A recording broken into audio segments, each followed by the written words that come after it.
नमस्कार, स्वागत है आपका अपने YouTube channel doctor Madhubala classes में। और आज हम करेंगे 44वां संविधान संशोधन अधिनियम 1978। 42वें संविधान संशोधन अधिनियम 1976 द्वारा जो संविधान के अनुच्छेदों में परिवर्तन किया गया या उन्हें समाप्त कर दिया गया और कुछ जो नए भाग जोड़े गए, वो सारे के सारे अवांछित परिवर्तन माने गए।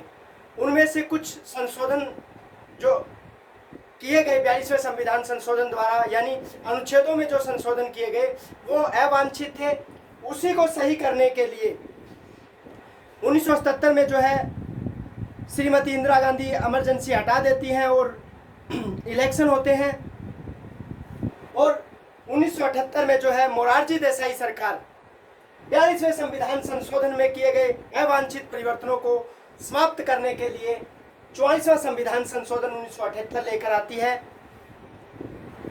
मूल रूप में इसमें 54 खंड थे, किंतु राज्यसभा ने, जिसमें कांग्रेस का बहुमत था, इन 54 में से 6 खंडों को उन्होंने अस्वीकार कर दिया। इस प्रकार 44वें संविधान संशोधन 1978 में 49 खंड हैं। अब संसद और राज्य की जो विधानमंडल है 42वें संविधान संशोधन द्वारा इनमें जो परिवर्तन किए गए उन्हें वापिस से सही किया गया, क्योंकि वो अवांछित थे परिवर्तन। उसी प्रकार जो कार्यपालिका है, चाहे वो केंद्र की कार्यपालिका है चाहे वो राज्य की कार्यपालिका है, उनसे संबंधित जो संशोधन है उनमें जो परिवर्तन किए गए उन्हें भी पुनः प्रतिस्थापित किया गया कईयों को, और कईयों को समाप्त कर दिया गया, कई आर्टिकल्स को। और इसके अलावा जो आपातकाल में परिवर्तन किया गया, आपातकाल से संबंधित अनुच्छेदों में जो परिवर्तन किया गया था, उन सभी परिवर्तनों को जो कि अवांछित थे समाप्त कर दिया गया और पुनः वही व्यवस्था ला दी गई जो 42वें संविधान संशोधन अधिनियम 1976 से पूर्व थी। तो अभी हम 44वां संविधान संशोधन 1978 देखेंगे। तो इस संशोधन अधिनियम को जनता सरकार, जिसके अंदर मोरारजी देसाई प्रधानमंत्री थे, आपातकाल में 42वें संविधान संशोधन द्वारा संविधान में किए गए अवांछित परिवर्तनों को समाप्त करने के लिए पारित किया गया। मूल रूप से इसमें 54 खंड थे, किंतु राज्यसभा में, जिसमें कांग्रेस का बहुमत था, ने इसके 6 खंडों को अस्वीकार कर दिया। इस प्रकार इसमें 49 खंड हैं। अब किसमें परिवर्तन किया गया इसे हम समझेंगे। तो संसद और विधानमंडल जो है उसमें जो 42वें संविधान संशोधन अधिनियम द्वारा परिवर्तन किए गए थे उन्हें या तो समाप्त कर दिया गया 44वें संविधान संशोधन द्वारा, या उन्हें पुनः प्रतिस्थापित किया गया। तो हम देखेंगे इस संशोधन अधिनियम ने संविधान के अनुच्छेद 83 और 172 और 317 अर्थात एफ में संशोधन करके लोकसभा और राज्य विधानसभाओं की अवधि को पुनः 5 वर्ष कर दिया गया। 42वें संविधान संशोधन द्वारा श्रीमती इंदिरा गांधी ने लोकसभा और जो राज्य की विधानसभा है उसके कार्यकाल को 6 वर्ष कर दिया था, 1 वर्ष बढ़ा दिया था। 44वें संविधान संशोधन द्वारा उसे पुनः 5 वर्ष कर दिया गया। इसके अलावा इस अनुच्छेद द्वारा संशोधन द्वारा अनुच्छेद 103 और 193 में संसद और विधानमंडलों के सदस्यों की जो अयोग्यता संबंधी विषयक प्रश्नों का विनिश्चय राष्ट्रपति और अगर राज्य का है तो राज्यपाल निर्वाचन आयोग की सलाह से ही करेंगे। इसे पुनः स्थापित किया गया, क्योंकि पहले क्या किया गया, 42वें संविधान संशोधन द्वारा यह कह दिया गया कि राज्यपाल और राष्ट्रपति जो है उन्हें संसद और विधानमंडल के सदस्यों की योग्यता से संबंधित अगर कोई प्रश्न का विनिश्चय करना है तो निर्वाचन आयोग की सलाह की उनको जरूरत नहीं होगी। पुनः प्रतिस्थापित किया गया इसको कि निर्वाचन आयोग की सलाह भी जरूरी है। अनुच्छेद 118 में संशोधन किया गया। अनुच्छेद 100 का क्लोज 3 और 4 को जो है 42वें संविधान संशोधन द्वारा समाप्त कर दिया गया था। वहीं 1894 को भी समाप्त कर दिया गया था, पुनः प्रतिस्थापित किया गया 44वें संविधान संशोधन द्वारा। 103 और 4 जो है वो संसद में गणपूर्ति की बात करते हैं, और 1894 क्लॉज जो है वो भी राज्यों के विधानमंडल में गणपूर्ति की बात करता है। 42वें संविधान संशोधन द्वारा गणपूर्ति को समाप्त कर दिया गया था, 44वें संविधान संशोधन द्वारा पुनः प्रतिस्थापित किया गया। तो एक बार इसका स्क्रीनशॉट लेंगे, उसके बाद नेक्स्ट देखते हैं। अनुच्छेद 102 ए में लाभ के पद के संबंध में किए गए संशोधन को रद्द कर दिया गया और न्यायालयों की अधिकारिता पुनः प्रतिस्थापित कर दी गई।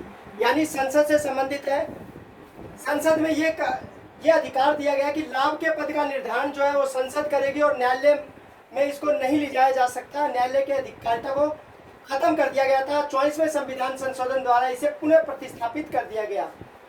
वहीं अनुच्छेद 191 एक ए जो है वो विधानमंडलों से संबंधित है कि विधानमंडल जो है लाभ के पद का निर्धारण करेगा और न्यायालय की अधिकारिता को छीन लिया गया था, पुनः प्रदान कर दिया गया 44वें संविधान संशोधन द्वारा। कार्यपालिका में जो संशोधन किए गए उन्हें पुनः प्रतिस्थापित किया गया, कईयों को समाप्त कर दिया गया अनुच्छेदों को। तो देखेंगे अनुच्छेद 71 को पुनः मूल रूप से प्रतिस्थापित कर राष्ट्रपति और उपराष्ट्रपति के निर्वाचन के विवादों के प्रश्न पर सुप्रीम कोर्ट को पुनः अधिकारिता प्रदान कर दी गई कि सुप्रीम कोर्ट ही इसका निर्धारण करेगी कि राष्ट्रपति और उपराष्ट्रपति के निर्वाचन से संबंधित जो विवाद है। 42वें संविधान संशोधन के द्वारा जो है इसे समाप्त कर दिया गया था। अनुच्छेद 74 में राष्ट्रपति मंत्रिमंडल की सलाह को पुनर्विचार के लिए लौटा सकता है, मगर पुनर्विचार के बाद सलाह मानने को बाध्य है। 42वें संविधान संशोधन द्वारा ये कहा गया कि जो राष्ट्रपति है वो मंत्री परिषद की सलाह को मानने के लिए बाध्य है, लेकिन 44वें संविधान संशोधन 1978 के द्वारा ये कहा गया कि वो पुनर्विचार रिकंसीड कर सकता है सलाह को, और रिकंसीड होने के बाद वो उस सलाह को मानने के लिए बाध्य है। अनुच्छेद 77(4) क्लोज 4 और अनुच्छेद 165(4) को समाप्त कर दिया गया, जिसमें सरकार की कार्यवाही को चलाने के लिए निर्मित नियमों को न्यायालय के समक्ष पेश करने का जो अधिकार था वो न्यायालयों से ले लिया गया था। लेकिन 44वें संविधान संशोधन द्वारा इन दो अनुच्छेद के अंदर जो क्लोज हैं 77(4) और 165(4) इनको क्या कर दिया गया, समाप्त कर दिया गया और पुनः न्यायालयों को शक्ति दे दी गई। तो एक बार इसका स्क्रीनशॉट लेंगे, उसके बाद नेक्स्ट करेंगे। अनुच्छेद 123 राष्ट्रपति द्वारा अध्यादेश जारी किया जाता है जब संसद जो है बैठक में ना हो। अनुच्छेद 213 के तहत राज्यपाल द्वारा अध्यादेश जारी किया जाता है जब राज्य का विधानमंडल सत्र में ना हो, बैठक में ना हो। अनुच्छेद 239 में केंद्र शासित जो प्रदेश है उनके जो प्रशासक है उनका जो विधानमंडल है वो अगर विश्रांति काल में हो तब वहाँ का प्रशासक अध्यादेश जारी कर सकता है। इन अनुच्छेदों में यानी 123, 213 और 239 के अंदर अंतिम शक्ति का विनिश्चय करने का अधिकार इनको प्रदान कर दिया गया। इन अनुच्छेदों में खंड 4 को जोड़ा गया, खंड 4 जिसे 44वें संविधान संशोधन 1978 द्वारा समाप्त कर दिया गया था और पुनः वही स्थिति ला दी गई थी जो 42वें संविधान संशोधन द्वारा 1976 से पहले की थी। फिर हम बात करेंगे निर्वाचन की। तो निर्वाचन में 239(a) को समाप्त कर दिया गया, किसके द्वारा, 44वें संविधान संशोधन द्वारा। तो यहाँ 44वें संविधान संशोधन द्वारा अनुच्छेद 239 को समाप्त कर दिया गया, जिसमें यह था कि पीएम और लोकसभा अध्यक्ष के निर्वाचन के विषयों को न्यायालयों की अधिकारिता से परे कर दिया गया था। इसे समाप्त करके पुनः न्यायालय को अधिकारिता प्रदान कर दी गई थी कि वो पीएम और लोकसभा अध्यक्ष के जो निर्वाचन है उनके संबंध में क्या करे, विनिश्चय करे। संपत्ति का अधिकार मूल अधिकार के रूप में समाप्त कर उसे विधिक अधिकार बना दिया गया था, क्योंकि 42वें संविधान संशोधन 1976 के द्वारा के टाइम में क्या किया गया कि श्रीमती इंदिरा गांधी ने जो राजा थे या जो अमीर लोग थे उनका जो धन था वो ले लिया, और इसी को देखते हुए कि इसका दुरुपयोग दोबारा ना हो, किसी सरकार के द्वारा इसका दुरुपयोग न किया जाए, 44वां संविधान संशोधन अधिनियम द्वारा जो है संपत्ति के अधिकार को विधिक अधिकार बना दिया गया। विधिक अधिकार का अर्थ है कि अब कार्यपालिका के आदेश से किसी व्यक्ति के धन को हस्तगत नहीं किया जा सकता, बल्कि संसद द्वारा कानून बनाकर ही किसी व्यक्ति की संपत्ति को क्या किया जा सकता है, हस्तगत किया जा सकता है। इसलिए संपत्ति का अधिकार क्या हो गया, एक विधिक अधिकार हो गया। अनुच्छेद 19(1)(च) और अनुच्छेद 31 को लुप्त हो गए और संपत्ति के अधिकार को संविधान के भाग 12 के अध्याय 4 में अनुच्छेद 300(a) में विधिक अधिकार के रूप में रख दिया गया। तो ये था हमारा निर्वाचन से संबंधित और संपत्ति के अधिकार से संबंधित महत्वपूर्ण बातें, जिनका 42वें संविधान संशोधन के बाद जो 44वां संविधान संशोधन आया उसमें उनको परिवर्तित कर दिया गया। तो एक बार स्क्रीनशॉट लेंगे, उसके बाद नेक्स्ट करेंगे। निवारक निरोध अनुच्छेद 22 से संबंधित है। 22 में परिवर्तन करके निवारक निरोध विधियों के विरुद्ध संरक्षण को और अधिक सशक्त बनाता है। सलाहकार बोर्ड में एक अध्यक्ष और कम से कम 2 अन्य सदस्य होंगे। बोर्ड का जो अध्यक्ष होगा वो हाई कोर्ट का कार्यरत न्यायाधीश होगा। अन्य सदस्य जो 2 होंगे वो कार्यरत या निवर्तमान सदस्यों में से हो सकते हैं। यह निकाय स्वतंत्र होगा, इसमें कार्यपालिका का नियंत्रण नहीं होगा। 2 माह से अधिक अवधि के लिए अगर निरोध बढ़ाना है तो सलाहकार बोर्ड के परामर्श से ही ऐसा किया जा सकता है। उच्चतम व उच्च न्यायालय अनुच्छेद 132, 133 और 134 को संशोधित किया गया और हाई कोर्ट से सुप्रीम कोर्ट में अपील के मामले में जो विलंब होता है उसको समाप्त करने का प्रयास किया गया। अनुच्छेद 134(a) जोड़कर सुप्रीम कोर्ट को यह अधिकार दिया गया कि वो हाई कोर्ट से किसी मामले में अपील के लिए स्वयं प्रमाण पत्र दे सकता है या किसी पक्षकार के मौखिक आवेदन पर जो है मामले को अपने पास मंगवा सकता है। अनुच्छेद 132(3) को समाप्त कर दिया गया। तो एक बार इसका स्क्रीनशॉट लेंगे, उसके बाद नेक्स्ट करेंगे। अनुच्छेद 139(a) 42वें संविधान संशोधन द्वारा जोड़ा गया तथा जिसके द्वारा किन्हीं परिस्थितियों में सुप्रीम कोर्ट को हाई कोर्ट से मामलों को वापस लेने और स्वयं निपटारे की शक्ति प्रदान करता है, इसे बनाया रखा गया 44वें संविधान संशोधन द्वारा। क्योंकि पहले क्या था, 44वें संविधान संशोधन द्वारा सुप्रीम कोर्ट जो है किसी मामले को हाई कोर्ट से मंगवाता था तो अटॉर्नी जनरल के आवेदन पर ही ऐसा करता था। लेकिन 44वें संविधान संशोधन द्वारा ये कर दिया गया कि पक्षकार के आवेदन या फिर स्वयं भी सुप्रीम कोर्ट जो है हाई कोर्ट से किसी मामले को अपने पास बुला सकता है, मंगवा सकता है। क्योंकि पहले क्या था, अटॉर्नी जनरल के आवेदन पर ही सुप्रीम कोर्ट जो हाई कोर्ट से किसी मामले को अपने पास मंगवाता था। लेकिन 44वें संविधान संशोधन द्वारा ये किया गया कि पक्षकार के आवेदन पर या स्वयं भी हाई कोर्ट जो है किसी मामले को अपने पास मंगवा सकता है।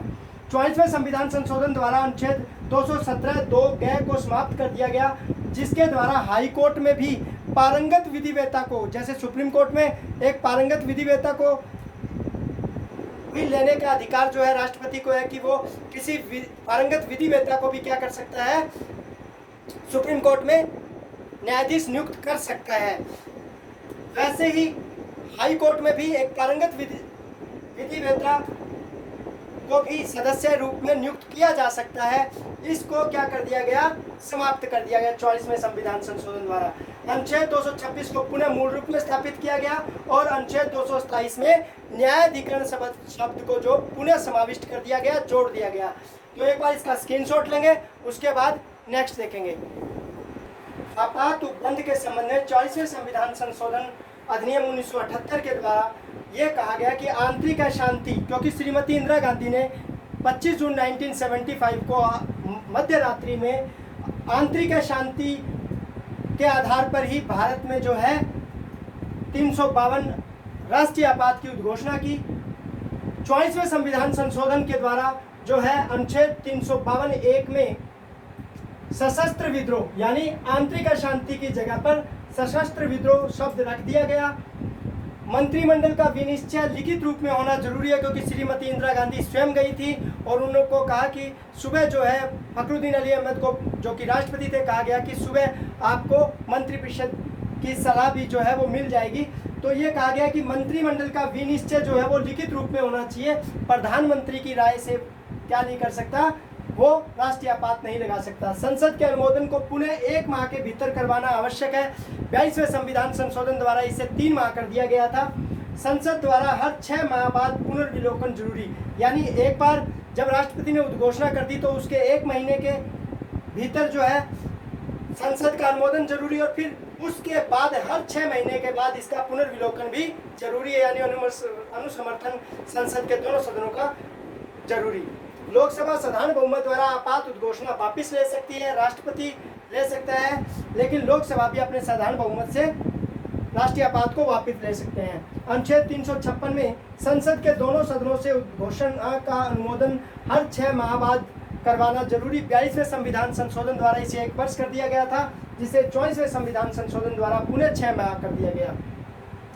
6 माह के भीतर उद्घोषणा तभी परिवर्तित होगी जब भारत के किसी या संपूर्ण भाग में आपातकाल लागू है या निर्वाचन आयोग यह निर्धारित कर दे, यह प्रमाण पत्र दे दे कि उस राज्य में चुनाव नहीं हो सकते, तभी जो है संसद उस राज्य में उद्घोषणा को आगे बढ़ा सकती है।